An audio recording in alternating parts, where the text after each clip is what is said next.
Hello there, and welcome to my PHP blog application course. In this course, we're going to be building a PHP blog application using PHP, MySQL, and JavaScript. I just want to mention that I'm going to be writing the entire code using a style of coding that's known as object-oriented programming. So object-oriented programming is a style of coding that's kind of hard to grasp in the beginning, but it is the standard way of coding, especially if you're going to be looking for jobs in the industry, or even if you're going to be freelancing. The style of coding that's worth learning because it makes your life easy as a programmer.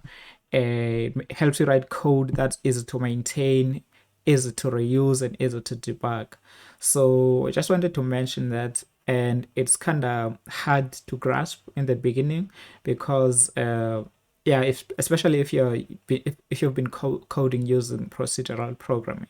But yeah, it is worth learning. It's the standard way of coding if you're going to be looking for jobs in the industry, and it makes you easy to hire. So you're going to be easy to hire if you're going to be coding in object-oriented programming, which is the style of coding that we're going to be using in this course. So it shouldn't scare you away because you're going to have to learn it eventually, and if you learn it, it will help you. It will make you a better programmer. All right. So yeah, let me just quickly give you a brief demo of the project. So stick around.